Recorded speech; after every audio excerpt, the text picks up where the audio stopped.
মাননীয় স্পিকার, এই বাজেটে ব্যয় ধরা হয়েছে 9,38,000 কোটি টাকা, আয় মাত্র 6,95,000 কোটি টাকা, ঘাটতি 2,43,000 কোটি টাকা।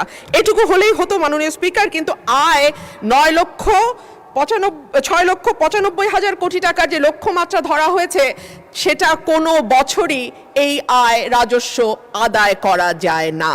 মাননীয় স্পিকার, আমাদের পররাষ্ট্রমন্ত্রীকে যখন সাংবাদিকরা এই সংক্রান্ত প্রশ্ন করেছিলেন, তিনি বেশ সরাসরি উত্তর না দিয়ে অস্বস্তির সঙ্গে বলেছিলেন যে আমরা কি কেবলমাত্র চাইতে গেছি ভিক্ষার ঝুলি হাতে? না মাননীয় স্পিকার, আমরা কেউ আশা করি না যে বাংলাদেশের মন্ত্রী মিনিস্টাররা দেশের বাইরে ভিক্ষার ঝুলি হাতে ভিক্ষা করতে যাবেন। তবে একই সঙ্গে বাস্তবতার ব্যাপারে চোখ বন্ধ করে থাকলেও তো হবে না, কারণ আমাদের ঘোষিত ঘাটতি হচ্ছে 2,43,000 কোটি টাকা।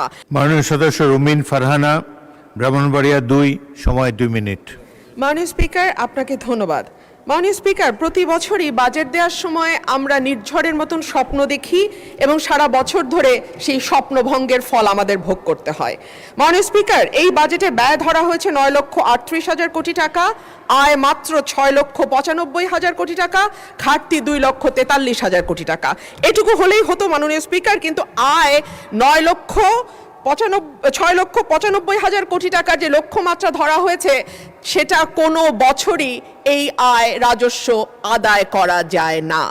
ফলে যেটা হয়, ঘাটতি বাড়তেই থাকে এবং সেই ঘাটতির জন্য আমরা দেশি বিদেশি ঋণ কিংবা বিনিয়োগের উপর নির্ভর করি। আমাদের মাননীয় প্রধানমন্ত্রী সম্প্রতি চীন সফর করেছেন।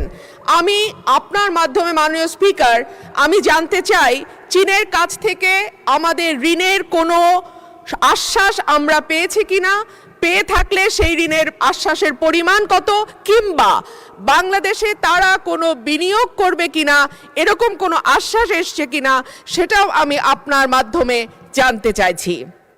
মাননীয় স্পিকার, আমাদের পররাষ্ট্রমন্ত্রীকে যখন সাংবাদিকরা এই সংক্রান্ত প্রশ্ন করেছিলেন, তিনি বেশ সরাসরি উত্তর না দিয়ে অস্বস্তির সঙ্গে বলেছিলেন যে আমরা কি কেবলমাত্র চাইতে গেছি ভিক্ষার ঝুলি হাতে? না মাননীয় স্পিকার, আমরা কেউ আশা করি না যে বাংলাদেশের মন্ত্রী মিনিস্টাররা দেশের বাইরে ভিক্ষার ঝুলি হাতে ভিক্ষা করতে যাবেন। তবে একই সঙ্গে বাস্তবতার ব্যাপারে চোখ বন্ধ করে থাকলেও তো হবে না, কারণ আমাদের ঘোষিত ঘাটতি হচ্ছে 2,43,000 কোটি টাকা এবং সেই একই সঙ্গে গত 4 বছর ধরে বাংলাদেশে চলমান উচ্চ মূল্যস্ফীতি, অর্থনৈতিক প্রবৃদ্ধির মন্থর গতি, বেসরকারি বিনিয়োগের স্থবিরতা, রাজস্ব আহরণে বড় ঘাটতি, খেলাপি ঋণের বৃদ্ধি, ব্যাংকের তারল্য সংকট, জ্বালানি সরবরাহে অব্যাহত সীমাবদ্ধতা ইত্যাদির মুখোমুখি চলছি আমরা। সুতরাং মাননীয় সদস্য